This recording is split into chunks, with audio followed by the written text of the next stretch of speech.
Audio Jungle.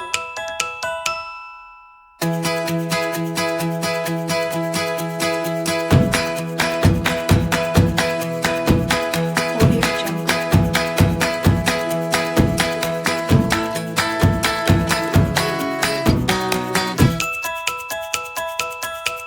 Audio Jungle. Audio Jungle.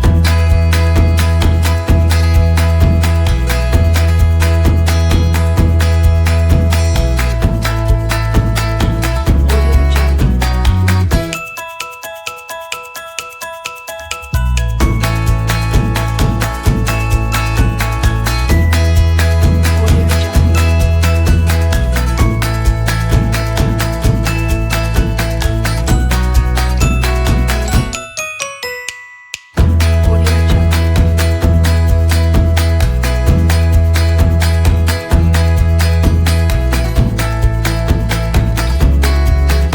Audio Jungle.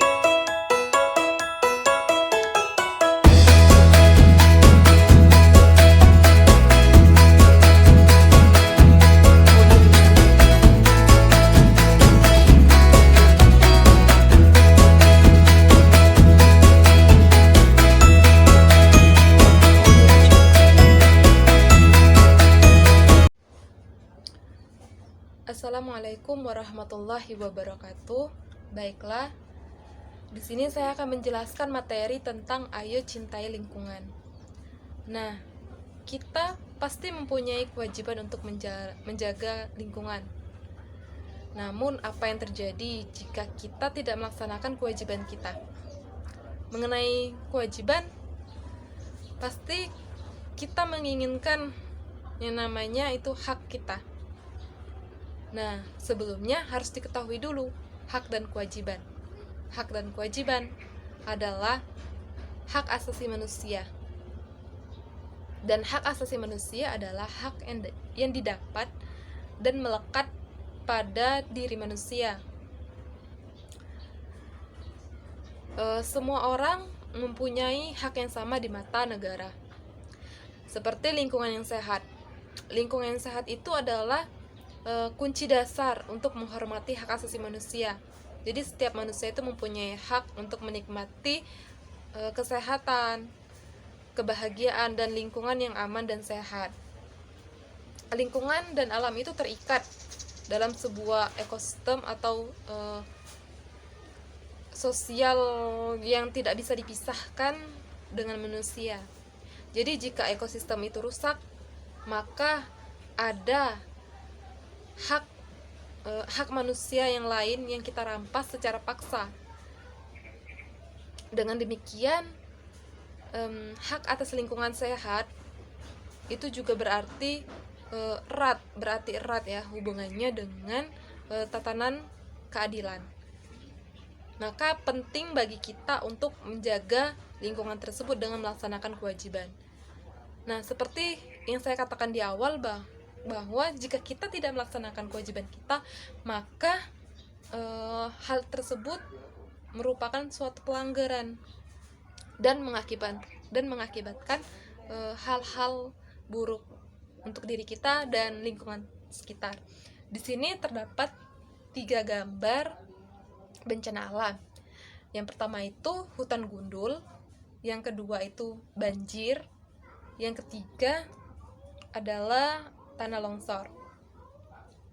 Nah, dari 3 bencana alam ini merupakan gambaran bahwa akibat dari kita tidak melaksanakan kewajiban kita dan merugikan untuk diri kita sendiri, karena kita juga tidak mendapatkan hak kita seperti yang saya sebutkan sebelumnya, yaitu menikmati kesehatan, kebahagiaan, dan tidak mendapatkan lingkungan yang aman dan sehat. Baiklah, di sini saya akan menjelaskan tentang penilaian. Nah, di sini penilaiannya itu pada tema 3, peduli terhadap makhluk hidup. Subtema 3, ayo cintai lingkungan dan pembelajaran. Nah, itu pembelajaran 4. Nah, untuk yang pertama itu penilaian sikap. Untuk kriteria sikap ini sendiri terbagi menjadi 3, yaitu percaya diri, disiplin, dan tanggung jawab. Nah, untuk kriteria sikap percaya diri, untuk nilai 4 atau sangat baik atau SM, itu yang pertama berani tampil di depan kelas. Yang kedua berani menjawab pertanyaan dari guru. Yang ketiga berpendapat atau melakukan kegiatan tanpa ragu-ragu. Nah, untuk nilai 3 atau baik atau MB itu memenuhi 2 kriteria. Untuk nilai 2 atau cukup atau MT itu memenuhi 1 kriteria, sedangkan untuk nilai 1 atau kurang atau BT itu belum memenuhi kriteria. Yang kedua itu untuk kriteria sikap disiplin, di mana untuk nilai 4 atau sangat baik atau SM itu yang pertama itu masuk kelas tepat waktu, tertib mengikuti pembelajaran, dapat memisahkan antara belajar dan bermain.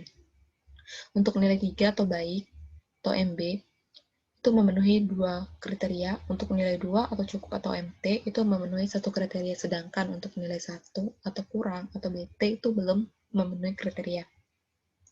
Nah, untuk kriteria sikap tanggung jawab, untuk nilai 4-nya atau sangat baik atau SM-nya, yang pertama itu bekerja sama dalam kelompok, yang kedua mengikuti kegiatan belajar dengan baik, yang ketiga mengakui kesalahan yang dilakukan. Nah, untuk nilai 3 atau baik atau MB itu yaitu memenuhi 2 kriteria, sedangkan untuk nilai 2 cukup atau MT itu memenuhi 1 kriteria, serta untuk nilai satunya itu atau kurang atau BT itu belum memenuhi kriteria. Nah, untuk keterangannya sendiri yaitu SM itu sangat memuaskan, MB itu mulai berkembang, MT mulai terlihat, serta BT itu belum terlihat. Nah, di sini nah untuk kriteria tersendiri formatnya itu seperti ini. Nama siswa, kriteria percaya diri, santun, dan tanggung jawab tadi. Seperti nilai 4 itu SM tadi sangat memotivasi, MB mulai MB tadi yaitu mulai berkembang, MT mulai terlihat, BT belum terlihat. Nah, jadi dia ketika dia nilai 4 itu sangat memotivasi, nilai 3 mulai berkembang, nilai 2 mulai terlihat, dan nilai 1 belum terlihat. Begitupun dengan santun, tanggung jawab. Nah, untuk nilainya itu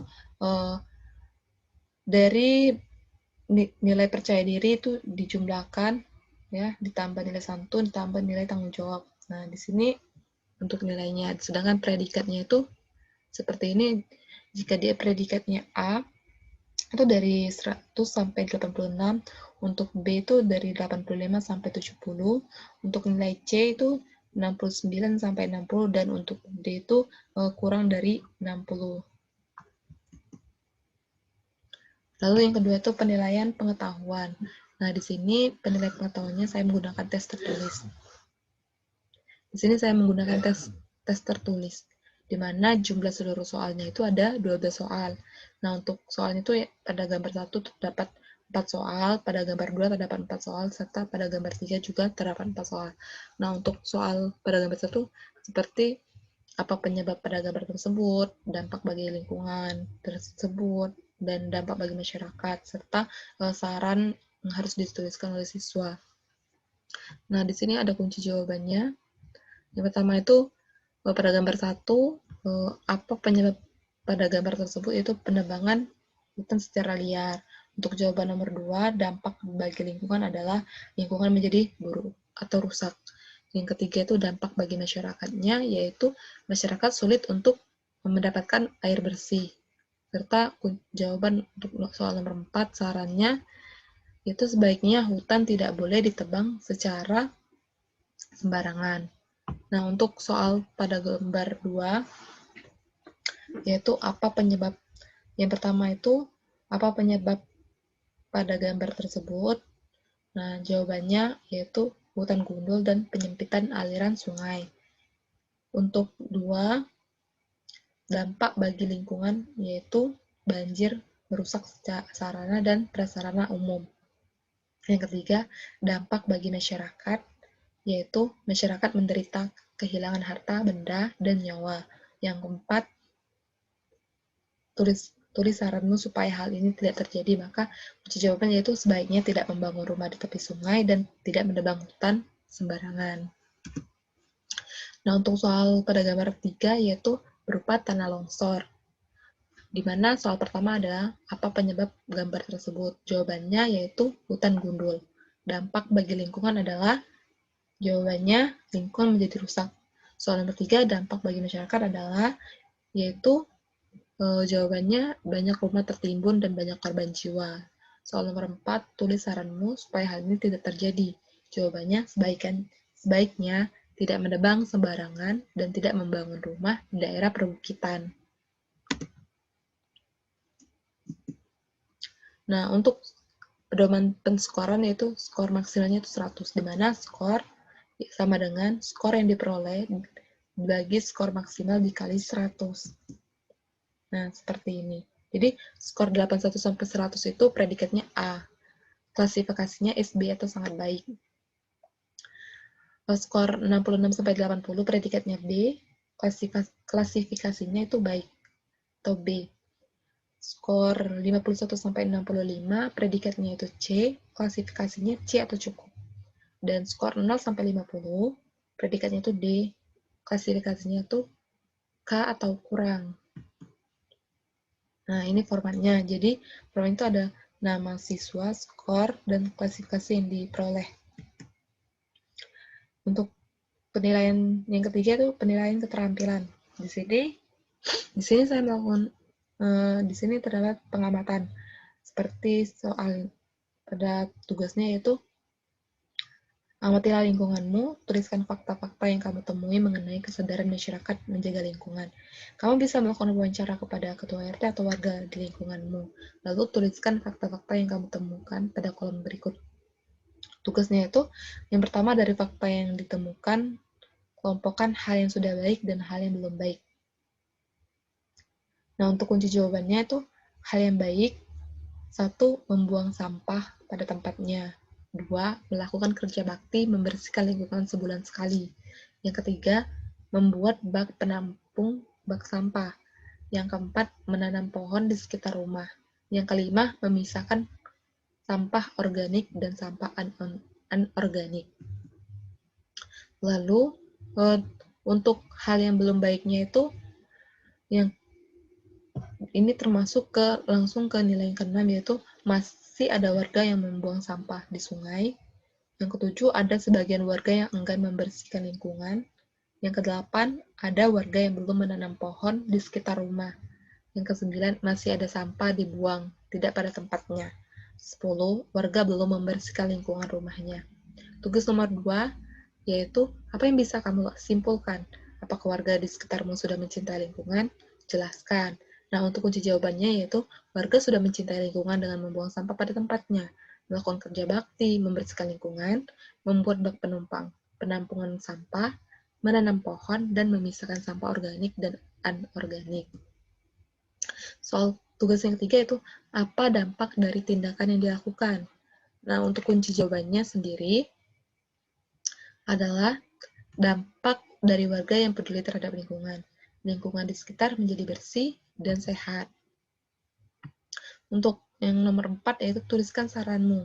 Nah, kunci jawabannya sebaiknya bagi warga yang belum peduli lingkungan segera mengubah sikapnya menjadi peduli terhadap lingkungan.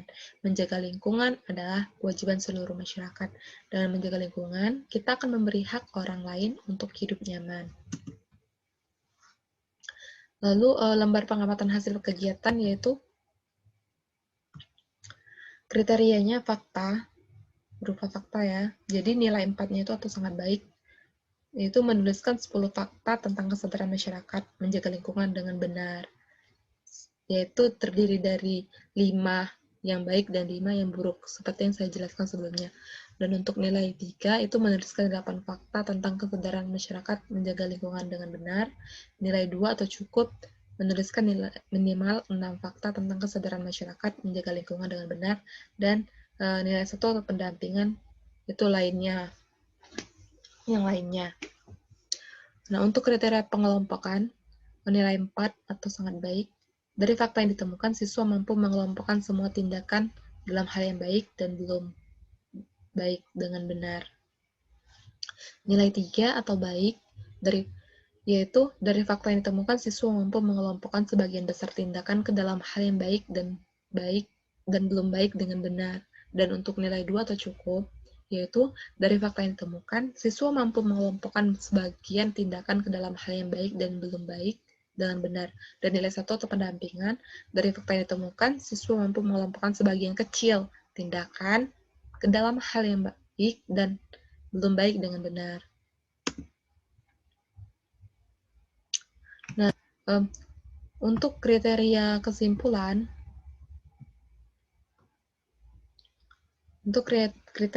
sendiri yaitu untuk nilai 4 atau sangat baik, yaitu siswa mampu menuliskan kesimpulan dari data yang ditemukan dengan tepat. Untuk nilai 3 atau baik, siswa mampu menuliskan kesimpulan dari data yang ditemukan namun kurang tepat. Untuk nilai 2 atau cukup, menuliskan kesimpulan dengan kurang tepat dan kurang berdasarkan data. Dan untuk nilai 1 atau perlu pendampingan, yaitu belum mampu menuliskan kesimpulan. Nah, untuk kriteria dampak, untuk nilai 4-nya atau sangat baik adalah menuliskan 3 dampak dari kesimpulan yang dihasilkan dengan benar. Untuk nilai 3 atau baik, yaitu menuliskan 2 dampak dari kesimpulan yang dihasilkan dengan benar. Dan untuk nilai cukup, atau 2 ya, untuk mendapatkan nilai 2 atau cukup, itu menuliskan 1 dampak dari kesimpulan yang dihasilkan dengan benar, dan untuk nilai 1 atau perlu pendampingan belum menuliskan dampak dari kesimpulan yang dihasilkan dengan benar. Dan untuk kriteria saran, untuk nilai 4-nya atau sangat baik, itu menuliskan 3 saran dengan sesuai. Untuk nilai 3 atau baik, itu menuliskan 2 saran dengan sesuai. Untuk nilai 2 atau cukup, itu menuliskan 1 saran dengan sesuai, dan untuk nilai 1 atau perlu pendampingan itu belum mampu menuliskan saran dengan sesuai. Nah, ini format kriteria siswanya, itu nama siswa dan kriteria yang diperoleh oleh siswa. Demikian itulah pemaparan untuk penilaian. Saya akhiri. Wassalamualaikum warahmatullahi wabarakatuh.